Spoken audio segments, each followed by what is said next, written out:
que estáis. Como decía David, es un poco peligroso que nuestras sesiones de los jueves coincidan con las que tiene la Universidad Complutense en el Cuartel de Inválidos y bueno, con la tarde tan bonita que hace. Pero a pesar de eso estamos aquí, Foro de Cristianismo, que habitualmente es online, y desde luego pues no podíamos dejar de venir a escuchar la gran ponencia que vamos a tener hoy, porque estoy bastante segura de que va a ser una gran ponencia, con uno de los grandes especialistas que tenemos en España sobre la figura de Juan Pablo II, San Juan Pablo II. Él es un filósofo, es escritor, es profesor de universidad, somos compañeros en Universidad Villanueva, y él es el autor de una propuesta filosófica. O sea, no es simplemente trata de contar lo que han dicho otros filósofos, sino que él mismo ha hecho su propuesta filosófica que se denomina personalismo integral, en parte tomando elementos del propio Karol Wojtyla, como creo que va a contar en la conferencia de hoy.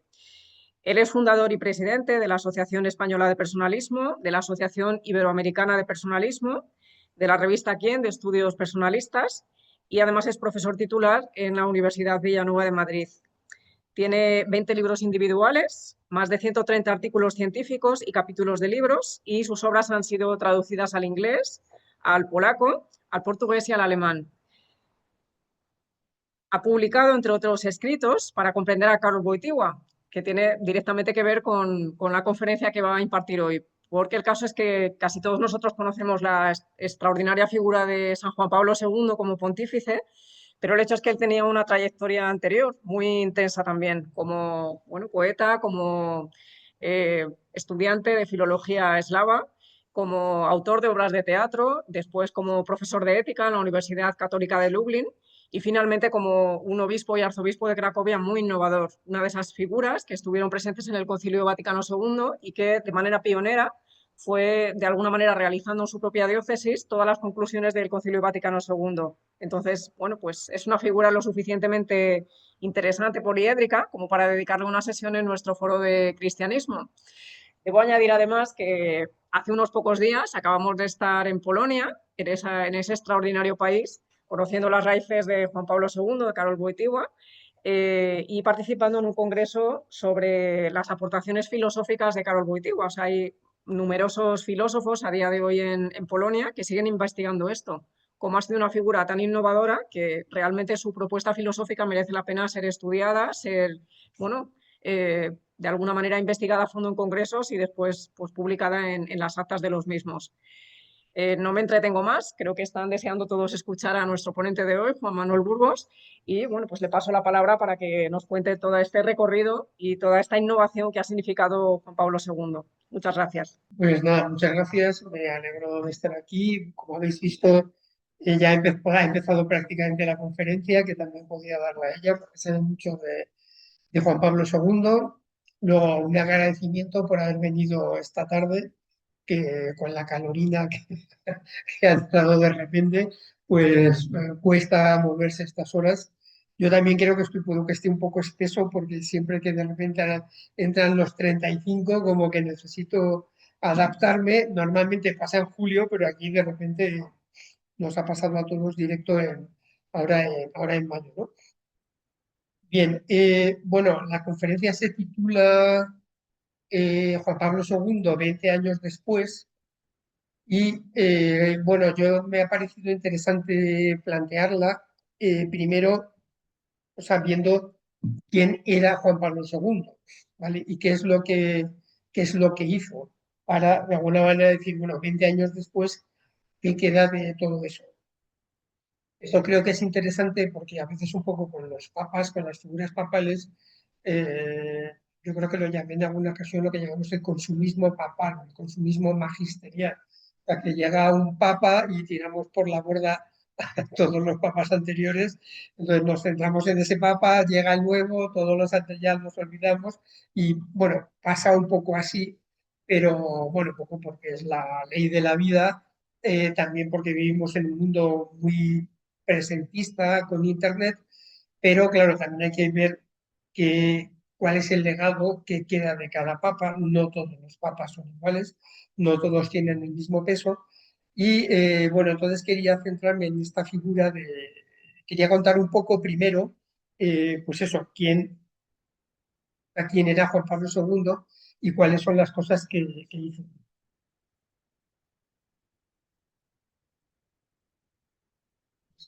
eh,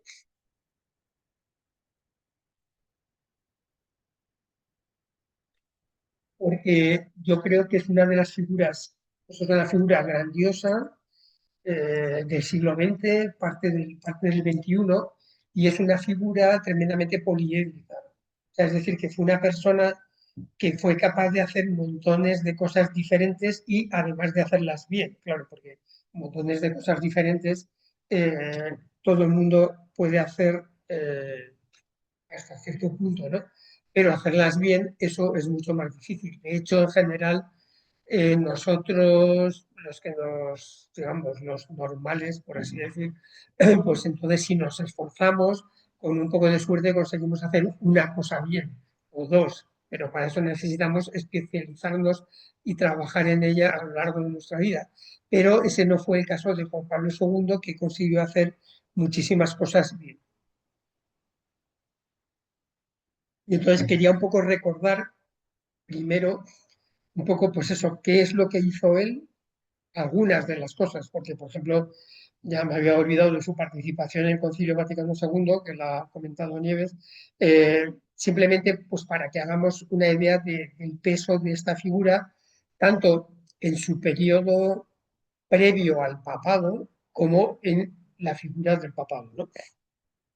Entonces, primero, de hecho, a Nieves le he regalado un libro de fotografías en Polonia y hemos estado viendo ahora una serie de fotografías suyas que yo no conocía, que era de, pues de todos los viajes en canoa, en kayak que hizo Juan Pablo II o Caro Wojtyła con sus 30 años por todo el territorio polaco, fotografías de esquí, o sea, de esquiando con los esquís que tenía, que están en el Museo de Juan Pablo II de Varsovia, todo un conjunto de fotografías nuevas que muestran toda esa etapa juvenil inicial. Y yo creo que en este Papa, creo que a diferencia de otros, es muy significativo que es como fue una figura completamente laical. O sea, los papas, todos los papas normalmente, claro, son curas, salen de los seminarios. Pero lo que ocurrió es que Juan Pablo II no estuvo en ningún seminario. ¿Por qué? Primero porque él empezó la carrera de universitario en la Universidad Jagellónica, en Cracovia, como lingüista, o sea, estudiando, porque él lo que quería era dedicarse al teatro y a la filología polaca, y después porque cuando después tuvo que esconderse y trabajar en unas canteras porque era perseguido por el régimen nazi y él asistió a un seminario clandestino. Pues en toda esa vida, hasta que él es ordenado, por lo tanto, no sé, hasta los veintitantos años, él vive como un estudiante normal, o sea, en la universidad, con sus alumnos, con sus amigos, con sus amigas. Y yo creo que eso es algo que ha influido bastante en su manera, ha influido bastante en su manera de afrontar el pontificado, ¿no? Bien, ¿qué hay en todo ese periodo? Pues en el primer periodo, por ejemplo, lo que tenemos es toda una obra poética que está descubriéndose. O sea, claro, Wojtyła fue un poeta, fue un artista, y de hecho, de otro regalo que me he hecho a la presidenta Nieves, tenemos su obra, es la poética y teatral, supongo, ¿no? Bueno, pues son 3 volúmenes de este estilo cada uno, que recogen solamente la producción poética y teatral de Juan Pablo II. Esto normalmente es muy desconocido. Tenemos a Juan Pablo II como Papa, que tiene esa visión poética, esa sensibilidad ante, o sea, ante las personas, ante el mundo, que la va a mantener hasta que él, siendo Papa, su última poesía se llama Tríptico Romano, que la escribe un poco como colocándose dentro de la capilla Sistina y pensando, es como un cónclave imaginario, que ahora estamos todos muy al día de los cónclaves porque acaban de elegir al nuevo papa, pues el tríptico romano es que él se coloca en la capilla Sistina, que es donde se celebra el cónclave, y está como pensando en cuando le están eligiendo a él, están eligiendo a su sucesor. Entonces, esa es la idea, es la última poesía, el último tratado poético que él escribió, ¿no? Tiene también una obra de filosofía muy importante, que también suele ser desconocida. Yo he trabajado muchísimo sobre toda esta parte filosófica y hemos traducido al español todas sus obras, lo que ha hecho que se potencie mucho su figura como filósofo. Entonces tenemos también a Juan Pablo II, que es Caro Wojtyla filósofo, filósofo en el sentido de que fue profesor de universidad de filosofía, o sea, de ética. Digo, no en el sentido de, digamos así, hago mi propia filosofía en plan amateur, no, o sea, él fue profesor de universidad durante 20 o 30 años, fue a la Universidad Católica de Lublin y allí daba sus clases. Él estaba en Cracovia, pero iba a Lublin porque era la única universidad católica que habían dejado abiertos los comunistas en toda la parte del este de Europa. Todo el este de Europa se cerraron todas las universidades católicas y solo quedó abierta una como para mantener el pluralismo. Es decir, no hemos cerrado todas. Hay también una abierta, ¿no? Bueno, pues él iba allí a dar las clases de ética y estuvo desarrollando una filosofía en general que es una filosofía potente. De hecho, mi propuesta filosófica, lo que pretende, que se llama personalismo integral, si alguno está interesado, o sea, puedo remitir a dos páginas web. Una es la de mi asociación de filosofía, que se llama personalismo.org, ¿vale? Y luego es un poco ya de mi trabajo personal, que es mi nombre, juanmanuelburgos.es, ¿vale? Pues ahí estoy desarrollando esa filosofía de Carlo Wojtyla, porque, digamos, un poco mi intuición desde hace bastante tiempo, porque ya llevo trabajando en esto bastante tiempo, mi intuición es que ha desarrollado una filosofía original. No solamente que es filósofo, que lo es, y para esto hay gente que discute y tal, entonces yo siempre a todo el mundo le digo, léete Persona y Acción, que es su obra de filosofía, y luego ya discutimos si es filósofo o no. ¿Por qué? Porque es un libro de filosofía muy difícil. De hecho, el otro día estaba hablando con un filósofo de profesión que dijo, bueno, voy a leérmelo para ver qué dice Caro Wojtyla, y no entendió nada, ¿no? O sea, le resultó muy difícil, y luego un poco siempre está la broma que cuento que sus alumnos decían que el purgatorio consistiría en leer continuamente Persona y Acción. O sea, que se ve que la obra es difícil. No, bueno, es una obra, se entiende, vamos, se entiende, yo por lo menos la entiendo, o sea, es compleja, es densa, pero es una filosofía original. Y bueno, pues entonces ahora, bueno, todo eso se está desarrollando. Creo que allí hay un proyecto original y yo, digamos, como proyecto personal, lo que estoy intentando es, partiendo de su filosofía, ¿vale? Para aprovecharla, desarrollar más todos los elementos que él creó.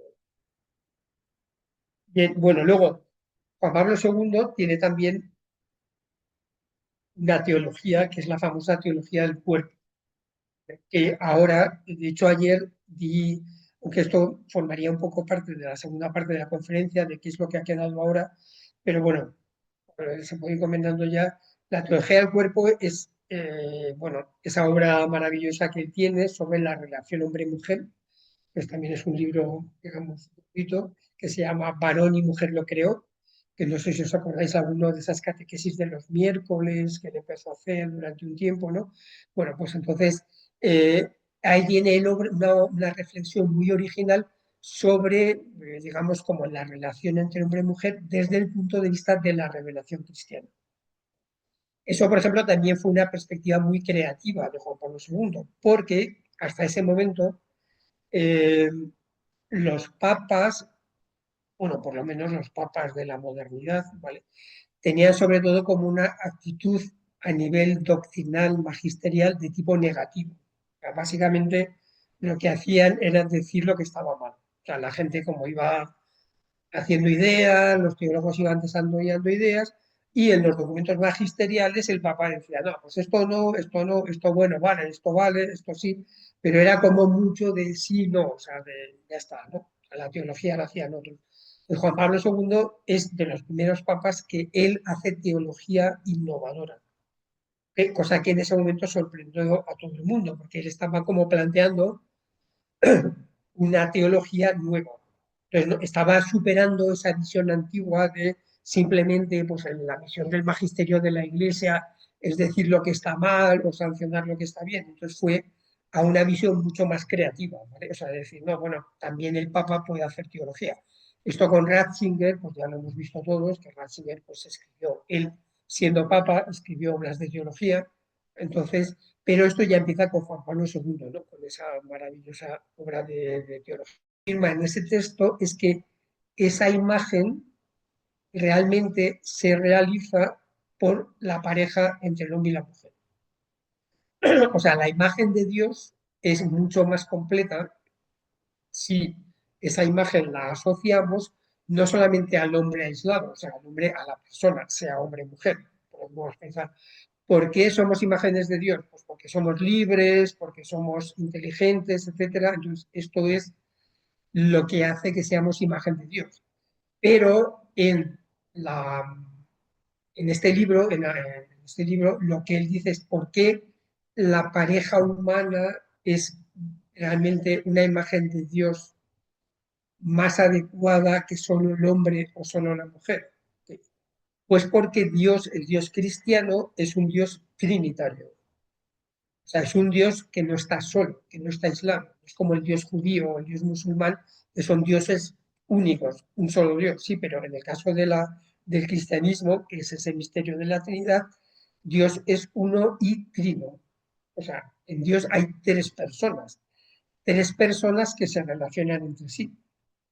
Pues, ¿cómo puede un hombre solo, una persona sola, sea hombre o mujer, eso da igual, dar una imagen adecuada de un Dios que es Trinidad o que es familia? Eso no funciona. Porque, claro, entonces dice, ¿quién da mejor la imagen de Dios? Pues la imagen de Dios la da adecuadamente mucho mejor la pareja hombre-mujer, Adán y Eva, que fueron creados, que el hombre aislado. Bueno, esta es la primera base de la teología del cuerpo, el primer ciclo, como se comenta, y bueno, pues en ese momento, debían ser los años 80, cuando él empezó a, a plantear todo esto, pues todo el mundo quedó deslumbrado. Ahora, curiosamente, y ya como esto un poco, pues eh, la teología del cuerpo, esta teología tan potente, eh, en vida de Juan Pablo II fue prácticamente desconocida, lo cual no deja de ser un poco misterioso, pero son de estas cosas que pasan. O sea, en los años, por ejemplo, 2000, que él todavía estaba vivo, 2010, 1990, o hablabas a la gente de la teología, todo el mundo decía, Juan Pablo II te quiere todo el mundo, ¿vale? Porque a él a veces decía de broma, no todo el mundo, no todo el mundo, ¿vale? Pero, pero esa teología no se conoce. Sin embargo, ahora se ha producido un boom de la teología del cuerpo. Pues no se sabe exactamente por qué. Ayer estaba realizando un live con una mexicana que justamente se dedica a la teología del cuerpo. Teníamos 200 conectados en YouTube, que no por mérito mío, sino por mérito de la mexicana, que es la que tiene muchísimos seguidores en Instagram, etcétera. Y al final me hizo esta pregunta y me dice, no, es que a mí me preguntan por qué ahora la teología del cuerpo es tan conocida y cuando vivía Juan Pablo II, no, yo digo, pues me pillas igual, porque yo tampoco tengo ni idea de por qué de modo misterioso ahora se ha producido este boom que, pues, es un hecho. A mí me comentaban hace poco en un grupo que se llama Hanna, que tienen bueno, música, baile, etcétera, pero que alquilan las sesiones porque una chica jovencilla había alquilado una de las estancias para hablar de la teología del cuerpo y había sido llenado hasta arriba. Eh, bueno, teología del cuerpo. Ahora bien, ¿qué hizo Juan Pablo II eh, ya como papa? Bueno, pues como papa también, claro, él entró como papa muy joven, ahora este papa que acaba de nombrar lo consideramos joven, aunque tiene 69, esto a algunos nos anima porque todavía somos más jóvenes. Entonces digo, pues si él está empezando, todavía se supone que nos da tiempo para hacer bastantes cosas. Entonces, pero él fue elegido papa con 58, que en fin, pues, evidentemente. Y entonces eso, unido a su creatividad, porque era una persona muy creativa, le dio capacidad para hacer montones de cosas también como papa, aparte de lo que ya había hecho. A nivel mencionaba antes, por ejemplo, su intervención en el Concilio Vaticano II fue muy importante porque él intervino de manera muy potente en uno de los documentos más originales, que fue la Gaudium et Spes. O sea, como sabéis, el Concilio Vaticano II fue una puesta a punto de la Iglesia. O sea, la Iglesia tomó conciencia de que se había quedado retrasada. O sea, que en los siglos XVIII, XIX y parte del XX, mucha parte, buena parte de todas las novedades culturales, artísticas, etcétera, ya no provenían de dentro de la Iglesia, provenían de fuera. Entonces la Iglesia se había quedado, se había enfrentado con la modernidad y se había quedado un poco en la Edad Media. Pues esto no es que sea una crítica para la Edad Media, porque la Edad Media generó grandes cosas como las universidades o las catedrales góticas, pero claro, el mundo avanza, ¿no? Y en el Concilio Vaticano II, la Iglesia dijo, esto hay que resolverlo, ¿no? Tenemos que, por así decir, olvidar ese idealismo medieval y mirar hacia el futuro. Y entonces eso solamente lo podemos hacer integrando lo clásico y lo moderno. Y esto Juan Pablo II pues, lo hizo bastante, por ejemplo, colaboró bastante en ese documento que lo que explica es cómo la Iglesia tiene que relacionarse con el mundo. Pues en ese documento, pues, Juan Pablo II incorpora su visión moderna, o sea, su visión positiva de la modernidad. Una visión que también es crítica, claro, no es que Juan Pablo II se tragase todo lo que dijo la filosofía moderna, pero tampoco la veía como un enemigo, sino como una filosofía en la que había que discriminar.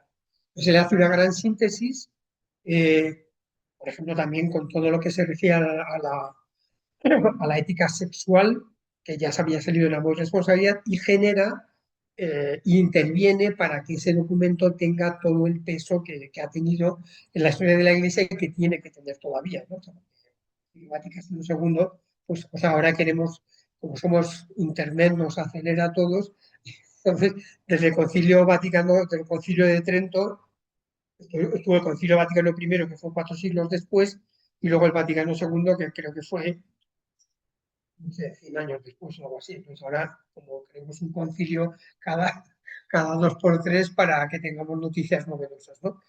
Bueno, pues ese concilio está ahí y bueno, ya coincidiendo también con su actitud como papa, pues lo que hizo Juan Pablo II ya como papa fue introducir toda la doctrina novedosa, original, pero equilibrada del Concilio Vaticano II en el magisterio de la Iglesia.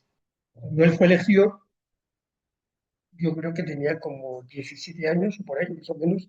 En ese momento la Iglesia estaba en todo el proceso del posconcilio, que sonará que fue aquello fue un desastre. ¿Por qué? Porque no por el concilio, sino porque de alguna manera, bajo la idea de la revisión, de la puesta al día, se quiso como poner todo patas arriba. Entonces la Iglesia entró en una crisis muy fuerte que Pablo VI no consiguió del todo controlar.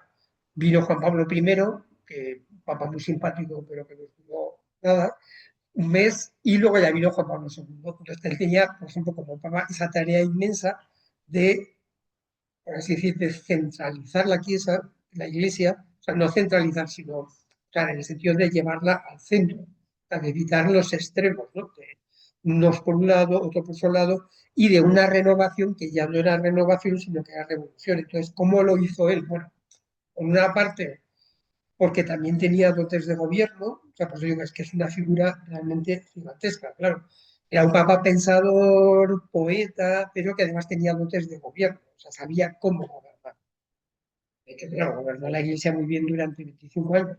Entonces, él, pues fue, por así decir, calmando los ánimos, cortando donde había que cortar, y a través del magisterio, de toda su producción magisterial, que es enorme, introduciendo en toda la doctrina de la Iglesia el magisterio del Concilio Vaticano II, que no se había hecho hasta ese momento. Entonces, toda su producción de grandes encíclicas, las primeras, Redentor Hominis, pero luego todas las de Centesimus Annus, la Familiaris Consortio, todas esas lo que hacen es ir poniendo, introduciendo en el magisterio ordinario de la Iglesia, poco a poco, todas esas propuestas del Concilio Vaticano II.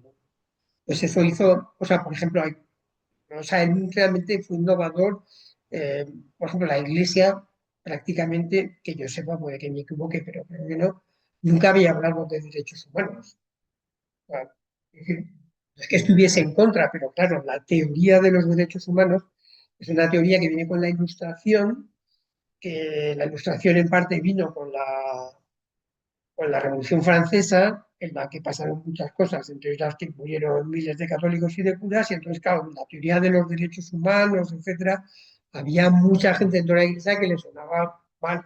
Bueno, pues Juan Pablo II lo que hace es asentar las doctrinas de los derechos humanos dentro de la Iglesia. Como ahora todos hablar de derechos humanos en que un papa vaya hablando de los derechos humanos, me parece evidente, como debería ser, pero todo eso también viene en gran medida de Juan Pablo II, o sea, de esa apuesta por la persona, porque él es uno de sus sistemas, él es personalista y apuesta por la persona. Y claro, la persona tiene dignidad y de esa dignidad derivan los derechos. Y los derechos fueron reconocidos en esa gran declaración de, de los derechos universales de la ONU.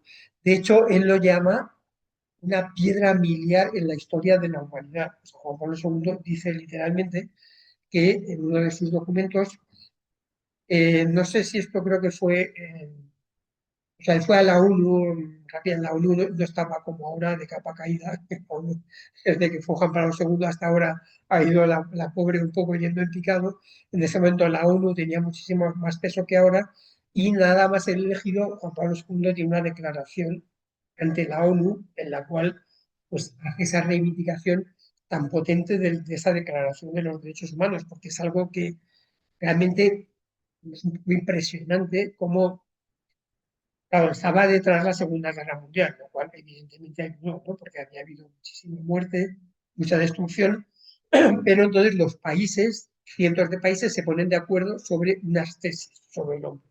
Eso fue una cosa excepcional. Bueno, pues ahí también él está detrás de toda esa teoría de los derechos humanos, ¿no? Las cosas, ya bueno, había quedado algo de tiempo, pero bueno, eh, por ejemplo, dentro de su producción, pues tenemos el catecismo de la Iglesia Católica. En un momento, ahí sí que yo ya estaba con más uso de razón que a los 17. Entonces, en ese momento, yo creo que todos pensábamos que era inviable hacer un catecismo de la Iglesia Católica. O sea, porque no iba a haber manera de que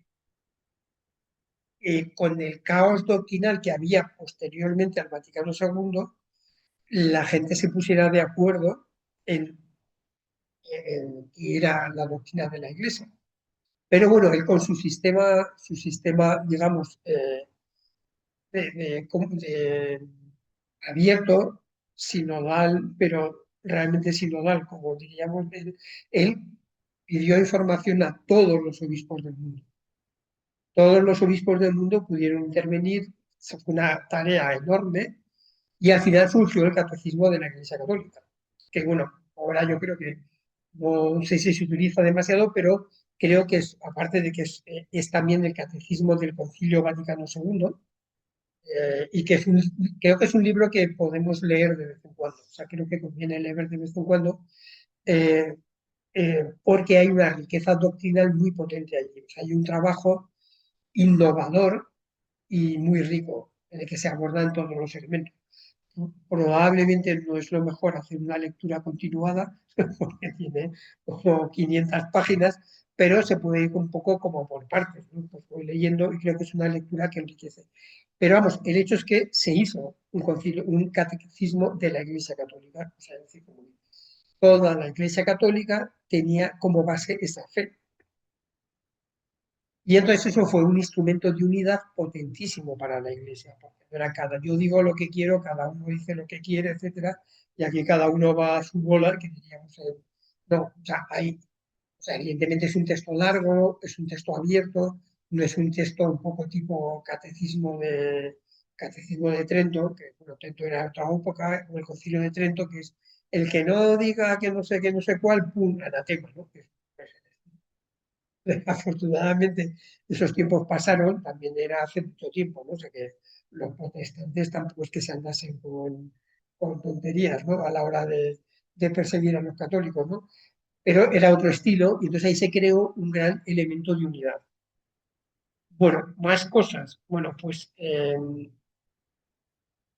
Por ejemplo, pues bueno, Juan Pablo II también hace un código de derecho canónico nuevo,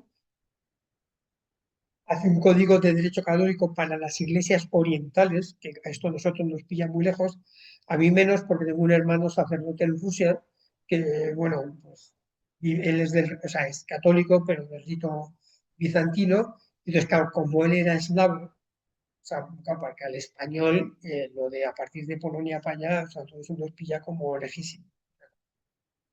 Sencillo y las tapas y los ritos orientales con las velas y todo eso nos pilla muy lejos, ¿no? Pero a él no, porque él era eslavo, él era de Polonia. Entonces, no solamente se preocupó de los católicos latinos, sino que se preocupó de todos, o sea, de todas las de la iglesia, ¿no? Son conocidos sus avances en ecumenismo también, que ya lo empezaron otros papas, o sea, claro, normalmente hay una continuidad. Pero vamos, no estoy ya no tengo el dato, no sé si fue él el primero que fue primero que fue a una sinagoga, creo que sí, y no sé si también fue de los primeros que fue a una mezquita. Pero una sinagoga seguro, fue el primer papa católico que estuvo en una sinagoga, ¿no? O sea, y esa potenciación del ecumenismo, que es algo difícil. También hubo una famosa reunión en Asís, que vino todos los creyentes, que generó también bastante polémica. Había gente que no estaba de acuerdo en que pues, rezaran juntos budistas, protestantes, dice, porque esto es como un eclecticismo, etcétera. Pero bueno, Juan Pablo II en este sentido él era muy abierto, o sea, era una mentalidad muy abierta, lo fue desde joven, por ejemplo, sus libros, pues pedía a la gente que se los valorase, que se los comentase. También él había vivido una cultura, por ejemplo, él tiene amigos judíos, o sea, vivió una cultura abierta, ¿no? Y él por mentalidad era abierto. Bien, bueno, quedan muchas cosas más, pero bueno, voy a ir, para ir decir algo un poco sobre la parte actual, tenemos la JMJ, por ejemplo, la Jornada Mundial de la Juventud, que ha generado tantísima influencia para tantos jóvenes, pues fue un invento, por así decir, de Juan Pablo II. Juan Pablo II es el que crea la JMJ y a partir de, y entonces haya habido, bueno, por otra parte, estamos en una sociedad, sobre todo la europea, muy secularizada, y entonces a veces pues los jóvenes pueden ir a misa, pueden ir tal, y ¿qué se encuentran? Pues se encuentran con que la media de edad de asistentes es mucho más alta que ellos. Eso desanima un poco. Entonces también en las jornadas mundiales de la juventud, de encontrarte con miles, decenas de miles o cientos de miles de jóvenes que están viviendo también ese catolicismo, pues eso supone un impulso para muchos y también allí ha habido muchas vocaciones para todo tipo de situaciones, ¿no? Eh, Tenemos también a Juan Pablo II místico, o sea, digamos un poco como ya como una personalidad, pues de alguien que es santo, que toda esa, en esos viajes tremendos que hacía, que conseguía agotar a todos los que iban a su alrededor y que tenían muchos menos que años que él, todos los periodistas se quejaban de esto, porque era, claro, que también físicamente, claro, era una persona muy, muy poderosa, incluso después del atentado, claro, porque el atentado le limitó mucho, pero claro, él era una persona físicamente muy potente, ¿no? O sea, digo, pues, había hecho kayak, había esquí, eh, no sé si os acordáis, en una escena, él se hizo construir una piscina en Castel Gandolfo para nadar, también iba a esquiar con sus 60 años, y una de las críticas que le hicieron fue, pero ¿por qué se gasta tanto dinero en hacer una piscina y tal? No sé qué típicas discusiones que luego le pagamos 20 millones al año a Vinicius, ¿no? Entonces, pero papá no se puede hacer una piscina, ¿no? Y entonces él dijo, bueno, pero ¿qué es más caro? ¿Construir una piscina o elegir un nuevo papá, ¿no? Y es como diciendo, a ver, pues aquí hay que mantenerse en forma y si yo no me mantengo en forma, pues es que hacer otro cónclave seguro que es uno de estos planteamientos un poco socarrones que tenía, ¿no? Bien, probablemente, seguro que me dejo más cosas en... bueno, y luego otra cosa fundamental, evidentemente, fue toda la caída del comunismo, del telón de acero. Pues ahí la figura de Juan Pablo II, junto con Reagan y Gorbachev, fue fundamental. De hecho, da toda la impresión, claro, que los comunistas intuyeron rápidamente qué es lo que iba a pasar y de ahí el intento de asesinato de Juan Pablo II. Es que no, Aliaca no eligió bien el día, que fue el 13 de mayo, y entonces, como claro, no era católico, no tenía devoción a la Virgen y no consideró que ese dato fuera relevante, entonces no eligió bien el día y Juan Pablo II se salvó de manera milagrosa, ¿no? Eh, y luego él, claro, porque ahora a mí me molesta un poco que se centre, que se identifique globalmente como la caída del comunismo soviético con el muro de Berlín, porque en realidad los alemanes prácticamente no hicieron nada. O sea, el muro de Berlín fue el último eslabón de la caída de todo el sistema soviético. O sea, quienes estuvieron en el mérito fueron fundamentalmente los polacos, porque lo que pasó allí fue que los obreros polacos, con todo el movimiento de Solidarność, claro, generaron una, por así decir, una crisis identitaria al comunismo súper fuerte. ¿Por qué? Porque eran los obreros polacos los que pedían, por así decir, eh, una libertad religiosa. Entonces, claro, esto iba contra todos los sistemas comunistas, toda la teoría comunista, porque se supone que el obrero, independientemente de que los obreros fueran explotados al principio por el capitalismo salvaje, cosa que es cierta históricamente, pero el obrero debía ser como, por así decir, el ateo ideal que no quería saber nada con la religión, porque la religión era el opio del pueblo, y que por lo tanto era el representante del ateo. Entonces, los obreros polacos no solamente no eran ateos, sino que eran católicos fervientes y querían eliminar el comunismo. Entonces, con todo ese movimiento en Polonia es cuando realmente empieza la crisis. Bueno, Gorbachev tuvo su parte con la Glasnost y todo esto, pero realmente donde empieza el movimiento es en Polonia. Y desde ahí se va extendiendo, van cayendo ya un poco como por fichas de dominó y al final acaba en Berlín bueno, ese proceso, con la caída del muro de Berlín, pero que los alemanes no hicieron nada meritorio al respecto más que tirar el muro, que les costó bastante porque el muro era consistente.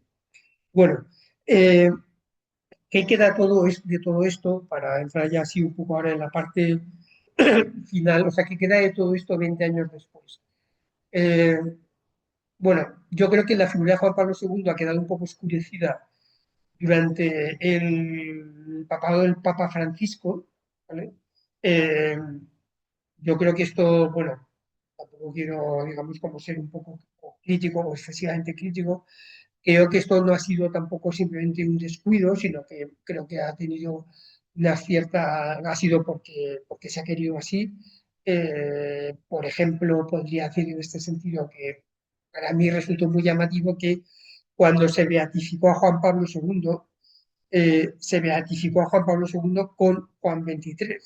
Entonces la pregunta era, ¿y esto qué sentido tiene? O sea, quiero decir, no sé si alguno fuisteis a la beatificación de Juan Pablo II, pero no creo que ninguno fuera por Juan XXIII, que a ser un bendito. Pero desde mi punto de vista, un poco se tomó esa decisión, como se han tomado otras, un poco para disminuir el peso de esta figura que también en cierto sentido podía ser un poco abrumadora para los papas que vinieron después, ¿no? Porque claro, si vienes detrás de un gigante, pues puedes querer decir, no, pues yo tal me independizo. Y yo creo que esto, en general, desde mi punto de vista, no ha sido muy positivo, o sea, para la Iglesia, porque tenemos como una figura de referencia muy importante, una figura que ha tenido un atractivo mundial, un peso mundial, que ha generado, o sea, que ha sido uno de los grandes papas de la historia de la Iglesia. Es renunciar a ese legado o irle quitando importancia, eh, no creo que sea bueno para la Iglesia, ni creo que haya sido bueno.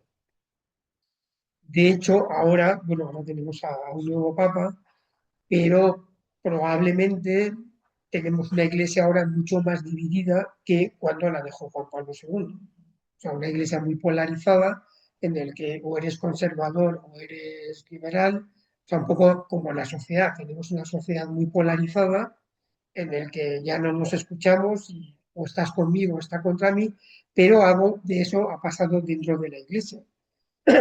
O sea que nos importa más saber si este va a ser lo que calificamos como conservador rígido o liberal progresista. Bueno, pero nos importará más si eres católico, ¿no? De momento, pues saber si eres católico, porque lo importante es, no es como decía Pablo, yo soy de Apolo, yo soy de no sé quién.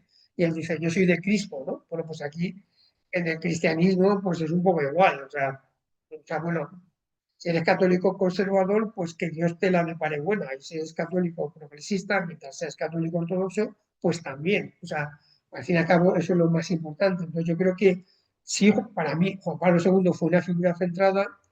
El Papa que nos ha dejado, creo que no lo ha sido. Y permitidme esta, como ya no es el Papa actual, pues se pueden dar valoraciones. No hay por qué estar de acuerdo también, pero bueno, esa es mi opinión al respecto. ¿Verdad? Pero creo que en ese sentido, y ya un poco para cerrar, digamos, legado, pues yo creo que hay todo este legado inmenso, ese legado inmenso en gran medida tiene muchísima actualidad.